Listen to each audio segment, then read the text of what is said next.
Fact of the day. Fact of the day. Hello, hi, and welcome to Fact of the Day with me, Mark Lotsu.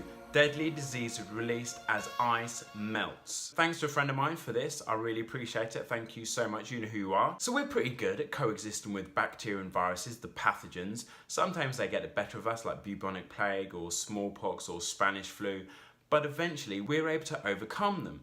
And also nowadays with things like antibiotics and with things like antiviral drugs, we're able to almost get the better of them and live a fairly normal life. For example, HIV now, people who have it are still able to live a very normal life. Big thanks to Alexander Fleming, for discovering penicillin, which allows us to kill off bacteria, but now they're becoming resistant, so now we're looking at different ways to get rid of bacteria, and the cycle goes around and around and around and around. But what if we were exposed to pathogens that hadn't roamed the earth for thousands of years, potentially even millions of years? Well, climate change is going to help us with that one. Permafrost is frozen ground.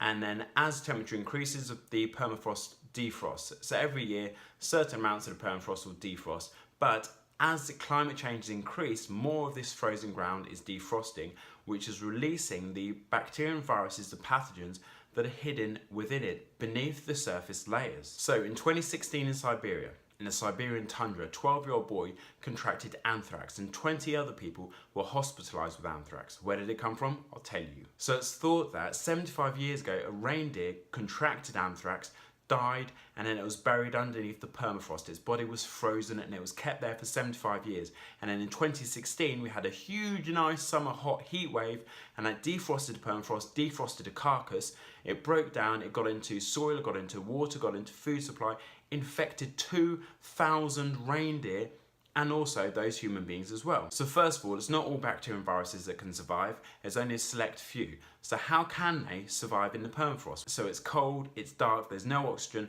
so they're less likely to decay, they're less likely to break down. So scientists fear that things like the Spanish flu, which was around in 1918, as well as bubonic plague and smallpox, are still encased within bodies which are hidden under the permafrost in the Siberian tundra. And it's thought potentially they could defrost and people could be exposed to them again.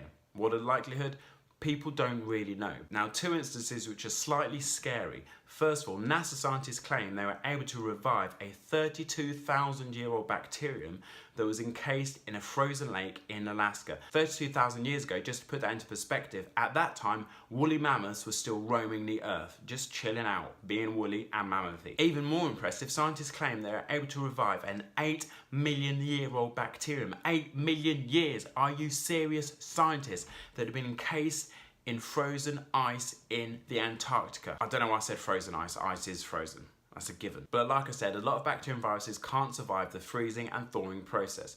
But it does help to put things into perspective. And whilst we are very good at fighting bacteria and viruses today, how do you think we'd fare against an 8-million-year-old bacterium? As my friend said, if ice can't destroy them, what hopes do we have of using strawberry laces hand gel? That is, deadly diseases released as ice melts.